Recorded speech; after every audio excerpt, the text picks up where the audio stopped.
महाराणा प्रतापसिंह शिक्षण संस्था आनंदीबाई रावराणे कला वाणिज्य विज्ञान महाविद्यालय वैभववाड़ी। मित्रों, हिंदी विभाग, मैं सहायक प्राध्यापक NA कार्यकर, आनंदीबाई रावराणे कला वाणिज्य विज्ञान महाविद्यालय वैभववाड़ी। मित्रों, प्रश्न पत्र 5 का अध्ययन हम शुरू कर रहे हैं। पहली इकाई जो है नाटक, अर्थ, परिभाषा, तत्व, नाटक का विकास आदि के ऊपर हम चर्चा करने वाले हैं। तो आज नाटक का अर्थ देखने के पहले इस स्लाइड में गद्य की विधाएं मैंने दिए हैं। नाटक, निबंध, समीक्षा, उपन्यास, एकांकी, कहानी, गद्य काव्य, जीवनी, आत्मकथा, यात्रा वृत्त, व्यंग्य, इंटरव्यू, पत्र साहित्य, रिपोर्टाज, डायरी, रेखाचित्रण, संस्मरण। कितनी सारी जो विधाएं हैं, इन विधाओं में से नाटक विधा जो है जिसके ऊपर आज हम चर्चा करने वाले हैं। नाटक क्या है, इसकी संकल्पना जो है वो इस तरह की है। काव्येषु नाटक रम्यम नाटकांत कवित्वमम। इस संस्कृत उक्ति के अनुसार नाटक कला काव्य का श्रेष्ठ अंग माना गया है। इसका कारण यह है कि नाटक की प्रभावोत्पादक शक्ति वाङ्मय के अन्य अंगों की अपेक्षा अधिक गहरी, रोचक और व्यापक होती है, क्योंकि उसमें हम वास्तविकता और जीवन की यथार्थता का अनुभव करते हैं। नाटक हमारे यथार्थ जीवन से गहरा संबंध रखता है। नाटक को साहित्य की सबसे प्रभावशाली और जीवन की सबसे अधिक जीवित रूप में प्रस्तुत करने वाली विधा के रूप में माना गया है। दोस्तों, नाटक के दो भेद किए गए हैं। ये दो भेद है दृश्य काव्य और श्रव्य काव्य। नाटक दृश्य काव्य के अंतर्गत आता है। संस्कृत के नाटक रूपक का एक प्रकार माना गया है, परंतु हिंदी में नाटक रूपक के पर्यायवाची अर्थ में यह प्रयुक्त होता है। अंग्रेजी में इसे ड्रामा कहा जाता है। भारत में ही नहीं बल्कि विश्व की प्रत्येक भाषा में नाटक साहित्य की परंपरा है। दृश्य काव्य होने के कारण नाटक लोकप्रिय है। नाटक की व्यापक लोकप्रियता का वास्तविक कारण यह है कि जो लोग पढ़े लिखे नहीं हैं वे भी इसे देखकर आनंद ले सकते हैं। नाटक को पंचम वेद माना गया है, क्योंकि इसमें जीवन की व्यापकता होती है। मित्रों, नाटक ऐसा साहित्य है जिसमें जीवन अपनी समग्रता में उद्घाटित होता है।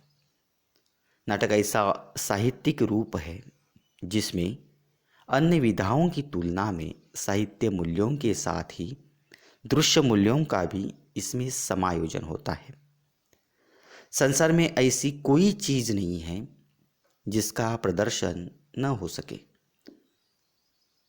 यानी नाट्यशास्त्र में भरत मुनि ने कहा है, न स योगो न तत्कर्म नाट्य स्मितम यत्र दुष्यते सर्वशास्त्राणि शिल्पानि कर्माणि विविधानि च।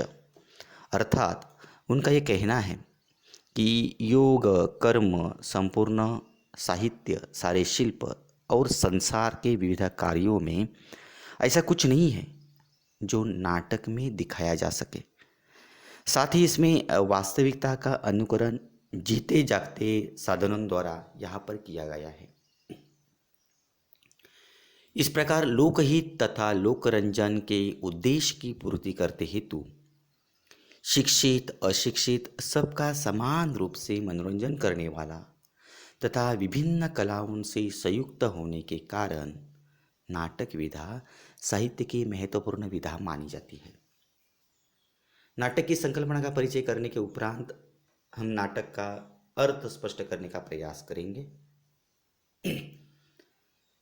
नाटक का अर्थ है नाटक काव्य का एक रूप है जो रचना श्रवण द्वारा ही नहीं अपितु दृष्टि द्वारा भी दर्शकों के हृदय में रसानुभूति कराती है। उसे नाटक का दृश्य काव्य कहा जाता है। नाटक में श्रव्य काव्य नाटक को भी कहा जाता है और वह रमणीय होता है। श्रव्य काव्य होने के कारण यह लोक चेतना से अपेक्षाकृत अधिक घनिष्ठ रूप से संबंधित होता है। नाटक के दो रूप माने जाते हैं, एक श्रव्य नाटक, दूसरा है दृश्य नाटक। इसमें श्रेष्ठ रूप है दृश्य नाटक। नाटक की प्रमुख 3 कसौटियां हैं, जिसमें मंचीयता, अभिनयता और दृश्यात्मकता। नाट्य समीक्षकों एवं विद्वानों ने इन 2 प्रकारों पर नाटक के अर्थ संबंधी अलग अलग मत उन्होंने प्रस्तुत किए हैं। कोई चिंतक, निर्देशक या अभिनेता को ही नाटक कहते हैं। दर्शक वर्ग तो इसमें महत्वपूर्ण होता है। सामान्य बोलचाल की भाषा में नाटक करना एक अर्थाकर्षण का वाचक है और साहित्य संस्कृति के पारिभाषिक रूप में वह भारत में सर्वाधिक पूज्य वेद के समक्ष देखा जा सकता है। नाट्य शास्त्र में उसे पंचम वेद कहा गया है। नाटक के अर्थ का आकलन करने के उपरांत नाटक के उद्गम का अध्ययन हम करने वाले हैं। नाट्य शास्त्र में भरत मुनि के बारे में कहते हैं, एक बार वैवस्वत मनु ने दूसरे युग में लोग बहुत दुखी हुए। इस पर इंद्र तथा अन्य देवताओं ने जाकर ब्रह्मा जी की प्रार्थना की कि आप मनोविनोद का कोई ऐसा साधन उत्पन्न कीजिए जिससे सबका रंजन हो सके। इस पर ब्रह्मा जी ने 4 वेदों को बुलाए। उनकी सहायता से पंचम वेद नाटक की रचना की। भारतीय और पाश्चात्य दृष्टिकोण से काव्येषु नाटक रम्यम के अनुसार साहित्य की सबसे सुंदर एवं महत्वपूर्ण विधा नाटक को कहा जाता है। मानव सृष्टि के आरंभ से ही नाटक का बीज निर्माण हुआ है। सभी देशों में सभ्यता के प्रारंभ काल से ही नाटक का किसी न किसी रूप में प्रचलन रहा है। नाटक के उद्गम के विषय में विभिन्न विद्वानों ने भिन्न भिन्न विचार यहाँ पर प्रकट किए हैं। भरत के अनुसार नाटक की उत्पत्ति त्रेता युग के प्रारंभ में स्वर्ग में हुई। इंद्र तथा अन्य देवताओं की प्रार्थना पर ब्रह्मा ने ऋग्वेद से पाठ्य, सामवेद से गीत, यजुर्वेद से अभिनय और अथर्ववेद से रस लेकर सभी वर्णों के लिए उपयोगी तथा इतिहास युक्त पंचम नाट्य वेद की उन्होंने रचना की। धनंजय नाटक की उत्पत्ति के संदर्भ में कहते हैं, नाट्यवेद में महादेव ने तांडव तथा पार्वती ने लास्य नृत्य का उन्होंने समावेश किया। नंदिकेश्वर ने अभिनय दर्पण के प्रारंभ में नाट्य की उत्पत्ति बताते हुए भरत का ही उन्होंने समर्थन किया। शारदा तनय ने अपने भाव प्रकाशम के 10वें अधिकरण में संगीत की उत्पत्ति के प्रसंग में नाट्यवेद की उत्पत्ति के बारे में कहा है। अत्यंत प्राचीन काल में ब्रह्मा ने एक मुनि और उनके 5 शिष्यों को नाट्यवेद सिखा दिया। उनके शिष्यों ने नाट्यवेद सीखकर गीत और रसों में उसे भरे हुए अनेक नाटक दिखाकर ब्रह्मा को उन्होंने प्रसन्न किया। ब्रह्मा ने उन्हें वरदान दिया, आप लोग तीनों लोगों में भरत कहलाएंगे और नाट्यवेद में तुम्हारे ही नाम पर भरत कहलाएगा। आगे चलकर भरतों ने मनु के साथ भारतवर्ष में जाकर अयोध्या में अनेक नाटक खेले और नाट्य शास्त्र का उन्होंने प्रचार किया। इसमें स्पष्ट हो जाता है कि नाट्य प्रयोग हमारे देश में अत्यंत प्राचीन काल से वह चला आया है। भारतीय नाट्य परंपरा की प्राचीनता के विषय में ऋग्वेद के संवाद युक्त महाव्रत स्तोम के अवसर पर हुई नृत्य गान, यजुर्वेद में शैलूष शब्द का अनेक बार प्रयोग तथा सामवेद का संगीत प्रदान होना इसकी प्राचीन परंपरा की पुष्टि करता है। इससे स्पष्ट हो जाता है कि नाट्य कला का विकास प्राचीन काल में वह हो चुका है। सुरेंद्र वर्मा के अनुसार आगे चलकर मानव के उस प्राकृतिक नर्तन के ताल और लय के साथ भावों को व्यक्त करने की उन्होंने शुरुआत की होगी।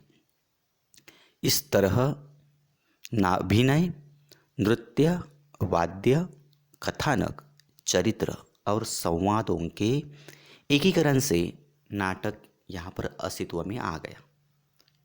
डॉक्टर रिजवे ने नाटक की उत्पत्ति वीर पूजा में से उन्होंने मानी है। कुछ पाश्चात्य विद्वानों ने नाटक की निर्मिति लोक नाट्यों से उन्होंने स्वीकार की है, जिनमें प्रोफेसर रिजवे, प्रोफेसर कोनी, प्रोफेसर पिशल आदि प्रमुख है। पाश्चात्य विद्वानों ने अश्वघोष को संस्कृत का प्रथम नाटककार उन्होंने घोषित किया है। संस्कृत के साहित्यिक नाटकों और जन नाटकों के संपर्क से ही हिंदी नाटकों का यहाँ पर विकास आरंभ होता है। दशरथ ओझा, डॉक्टर दशरथ ओझा जी कहते हैं कि हिंदी नाटक की परंपरा के मूल स्रोत से यह जन नाटक ही है, जो स्वांग आदि नाम से अपने प्राचीन रूप में विद्यमान है। क्रमशः इन जन नाटकों की एक शाखा के विकसित होकर साहित्यिक रूप उन्होंने यहाँ पर धारण किया था। तो यह साहित्यिक रूप जो है, वास्तव में हिंदी साहित्य के साहित्यिक नाटकों की उत्पत्ति आलोचकों ने 17वीं शताब्दी से उन्होंने मानी है। ओझा उसको 13वीं शताब्दी मानते हैं। ओझा का गया सुकुमार रास जो हिंदी का पहला नाटक माना जाता है। उपयुक्त अनेक प्रमाणों एवं मतों का अध्ययन करने के बाद यह पता चलता है कि नाटक की निर्मिति दैव शक्ति द्वारा हुई है। प्रारंभ में नट एवं अवतारों के द्वारा यह लीलाएं अभिव्यक्त की जाती थी। धीरे धीरे यह जन सामान्य में प्रचलित हो गई। भरत मुनि के अनुसार लोकचित्त नाटक की मूल प्रेरणा मनुष्य में ही होती है, क्योंकि नाटक लोक स्वभाव से ही निर्मित होता है, निर्माण उसका होता है। दशरूपक में यह बात स्पष्ट हुई है कि नाटक चाहे वेद या अध्यात्म से उत्पन्न हो तो भी वह तभी सिद्ध होता है कि वह लोक सिद्ध हो, क्योंकि नाट्य लोक स्वभाव से उत्पन्न होता है। इसलिए नाट्य प्रयोग में ही लोक ही सबसे बड़ा प्रमाण होता है। नाटक का उद्गम में विभिन्न विद्वानों के मनों को देखने के उपरांत नाटक के स्वरूप का अवलोकन किया जा सकता है। तो नाटक का स्वरूप इस तरह का रहा होगा कि नाटक मूलतः काव्य का ही एक रूप है। साहित्य और काव्य नाटक के मूल स्वभाव के अंश यह नाटक है। इसका तात्पर्य यह है कि नाटक के स्वरूप को साहित्य के स्वरूप से अलग नहीं देखा जा सकता। अधिक से अधिक उसे विशिष्ट साहित्यिक स्वरूप कहा जा सकता है। साहित्य को मनुष्य पढ़ता है। नाटक के लिए भी यही सच है कि साहित्य में शब्दों द्वारा मानव के जीवन को स्पष्ट किया जाता है। नाटक एक भाषिक कला है। हमें नाटक का स्वरूप जानने के लिए परिभाषाओं का अध्ययन करना आवश्यक है। तो दोस्तों, आज के वीडियो में इतना ही। अगले वीडियो के जरिए हम परिभाषा के ऊपर चर्चा करेंगे। आज नाटक का अर्थ हमने देखा है, संकल्पना उसने स्पष्ट की है, नाटक का स्वरूप हमने देखा है। फिलहाल आज हम यही रुकते हैं।